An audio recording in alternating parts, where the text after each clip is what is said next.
අපි දැක්කා පහුගිය අප්‍රේල් මාසේ 23 වෙනිදා ලෝක බැංකුව විසින් වාර්තාවක් නිකුත් කළා ශ්‍රී ලංකා ආර්ථිකය සම්බන්ධව. ඒක බොහොම ධනාත්මක වාර්තාවක්.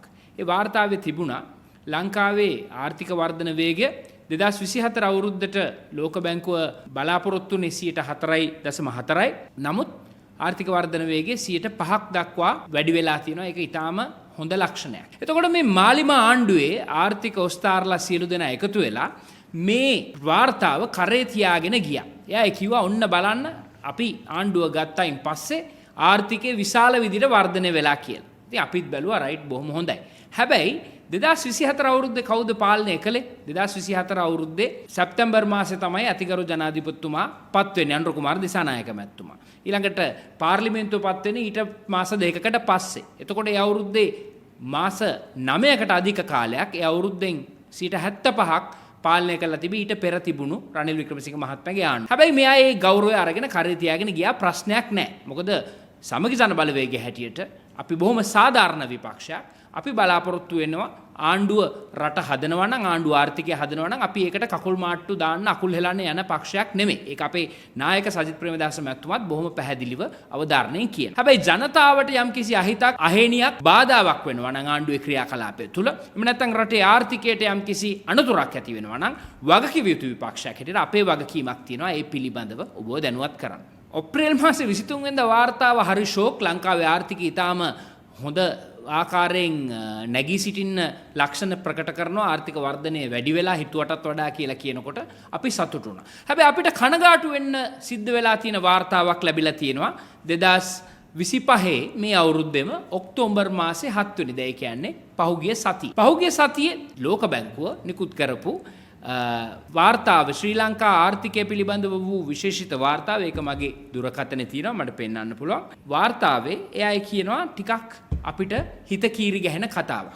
ඒ හිත කීරි ගැහෙන කතාව විපක්ෂයක් හැටියට අපිට නෙමෙයි ඇත්තටම හිත කීරි ගැහෙන්න ඕනේ මේ ආණ්ඩුවේ. මොකද මේ අය හැමදාම කිව්වා අපි මේ සියලු විෂයන් අධ්‍යයනය කරලා බලය ගන්න අපිට අත්දැකීම් නැති වුණාට අපිට න්‍යායාත්මක දැනුම තියෙන පිරිසක් ඉන්නවා අපි මේ ආර්ථිකය තව දුරටත් වර්ධනය කරනවා කියලා. ඒ වගේම තමයි ජනතා විමුක්ති පෙරමුණේ ප්‍රධාන ලේකම්තුමා ටිල්වින් සිල්වා මහත්තයා ගත්තත් ආණ්ඩුවේ නායකයා අතිගරු ජනාධිපතිතුමා අනුර කුමාර දිසානායක මැතිතුමා ගත්තත් මේ හැමෝම කියන්නේ අපි තමයි ආර්ථිකය ගොඩ දැම්මේ කියලා. වසන්ත සමරසිංහ ගත්තත් එහෙමයි. සුනිල් වටගල ගත්තත් එහෙමයි. මේ හැමෝම නිකන් නින්දකින් ඇහැරිලා වගේ මේ බිඳුවේ තිබුණු ආර්ථිකයක් 2024 සැප්තැම්බර් සහ නොවැම්බර් වලින් පස්සේ ඒගොල්ලෝ බලය පිහිටුවෙන් පස්සේ රට හදපු විදිහට තමයි කතා කරන්නේ. ඉතින් එතකොට එහෙමනම් බොහොම පැහැදිලිව මේ ආර්ථිකයේ යම්කිසි අනතුරක් තියෙනවනම් ඒ අනතුරේ වගකීමත් බාර වෙන්නේ ඒ අයට. මොකද 2025 ඔක්තෝබර් මාසේ 7 වෙනිදා වෙනකොට ජනාධිපතිතුමා බලයට පත් වෙලා අවුරුද්දක් වෙනවා. එතකොට මේක ආණ්ඩුවේ පර්ෆෝමන්ස් එක. එහෙම නැත්නම් ආණ්ඩුවේ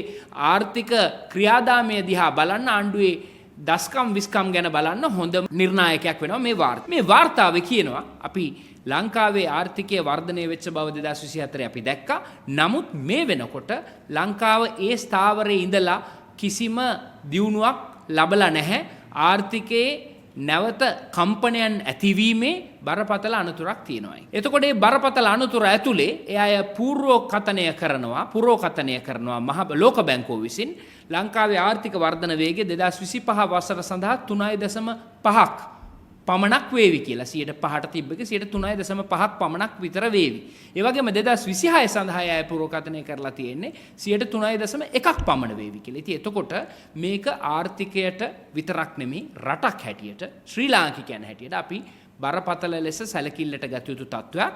ආණ්ඩුවට ලොකු වගකීමක් තියෙනවා මේ තත්ත්වය निराකරණය කරගන්න. එයාගේ ආර්ථික ක්‍රමවේද තව දුරටත් වළංගු නැහැ. ඒක නිසා සාර්ථකව මේ කටයුතු කරගැනීමේ වගකීමක් ආණ්ඩුවට තියෙනවා. ඇයි මම එහෙම කියන්නේ? දැන් ආර්ථික වර්ධන වේගය පොඩ්ඩක් එකහමාරකින් අඩු වුණාට ඕක මොකද කියලා කියන්න පුළුවන් කට්ටිය ඉන්න පුළුවන් මේ ආණ්ඩුවේ. හැබැයි මතක තියාගන්න 2024 අවුරුද්දේ ලංකාවේ දුගී භවයේ රේඛාවෙන් පල්ලෙහා අපේ ජනගහනයෙන් 24%ක් හිටියා. 2025 අවුරුද්ද වෙනකොට දුගී භවයේ රේඛාවෙන් පල්ලෙහා ඉන්නේ 22%යි. හැබැයි 2% වර්ධනයක් අපි දුප්පත්කම තුරන් කිරීම අතින් පෙන්වුවයි කියලා කවුරු හරි කිව්වට මේ වාර්තාවේ තියෙනවා ලංකාවේ ජනගහනයෙන් 22%ක් දුගී බව රේඛාවේ පල්ලෙහා ඉන්නවා. ඊට අමතරව තව 10%ක් උතාම සුළු ආර්ථික කම්පනයක් තුල මේ දුගී භවයේ රේඛාවෙන් පල්ලෙහාට වැටෙන්න පුළුවන් කියලා. එතකොට 32%ක ජනතාවක් එහෙම නැත්නම් අපේ රටේ පුරවැසියන්ගෙන් 10 දෙනෙක් ගත්තොත් 3 දෙනෙක් දුප්පත් කමෙන් පීඩා විඳින අවස්ථාවක් මේක. ඉතින් මේක ගොඩ නගන්න නම් ආණ්ඩුව කිව්වා අපිට මතකයි සුනිල් හඳුන්නෙත්ති මන්ත්‍රීතුමා අමාත්‍යතුමා චතුරංග නියෝජ්‍ය අමාත්‍යතුමා මේ අය විපක්ෂයේ ඉන්න කාලේ බලය ගන්න කලින් කිව්වා අපිට මේ ආර්ථිකය හදන එක සුළු වැඩක්. අපිට ඕන වෙලාවක ඩොලර් මිලියනයක් දෙකක් ගේන්න පුළුවන් අපේ යාළුවෝ ඉන්න ආර්ථිකයට ලංකාවට එවන්න කියලා. නමුත් එහෙම ආපුවා නැහැ. ඒ ආර්ථිකයට ආවනම් ආවේ පහුගිය රජ කාලේ විදේශ රැකියා වලට අලුතෙන් යවපු අයගේ ප්‍රේෂණ ඍජු ප්‍රේෂණ වැඩිවීමක් තියෙනවා. මොකද කොවිඩ් වලින් පස්සේ ඒ පහුගිය හිටපු ආණ්ඩුවෙන් ඒ අය රැකියා අවස්ථා විදේශ රැකියා අවස්ථා ටිකක් ලබා ගත්තා. ඒ ප්‍රේෂණ තමයි මේ ඇවිල්ලා තියෙන්නේ. දැන් මේ අය උඩ පයින්නේ මේ දයාසාන්ත අයියලා පිටරටින් එවපු සල්ලි නෙමෙයි.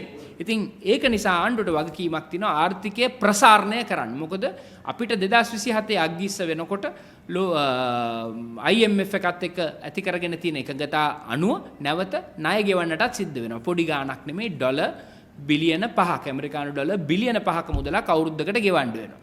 අපිට සංචිත තියෙන්නේ ඇමරිකානු ඩොලර් බිලියන 6යි. එතකොට තෙල් ගේන්නේ පෙට්‍රල් ටික ඩීසල් ටික ගේන්නේ කොහෙන්ද? ඊළඟට රටට අත්‍යවශ්‍ය ආහාර ද්‍රව්‍ය ආනයනය කරන්නේ කොහෙන්ද? ඉතින් මේ ආර්ථිකයේ බරපතල අර්බුදයකට අපි යනවා. ඉතින් මේ අර්බුදය निराකරණය කරගන්න නම් ආර්ථිකය ප්‍රසාරණය කරගන්න මේ ආණ්ඩුවට අවශ්‍ය ක්‍රියාමාර්ග ගන්න කියන එක අපි ඊටාම ඕනකමින් ඉල්ලනවා. මොකද මේ වයින් රට වැටුනහම බලය අල්ලන ලාභ බාල දේශපාලනයක් අපේ නැහැ. අපිට ඕනේ මේ ආණ්ඩුවට අවුරුදු 5කට ජනවරමක් දීලා තියෙනවා. මේ අය මේ ජනතාවට දීපු පොරොන්දු ඉෂ්ට සිද්ධ කරමින් ජනතාවට කියපු කතන්දර බොරුයි කියලා ඔප්පු වෙමින් යන වෙලාවේ එයාගේ ආත්ම ගෞරවය පොඩ්ඩක් හරි බේර ගන්න ඕන නම් මේ ආර්ථිකය හරි පාරට දාගන්න අවශ්‍ය ක්‍රියාමාර්ග ගත්තේ නැත්නම් ලංකාවේ හැම 10 දෙනෙක්ගෙම 3 දෙනෙක් අන්ත දුගී භාවයට වැටෙනවයි කියන එක ආණ්ඩුව දැනගත යුතුව තියෙනවා.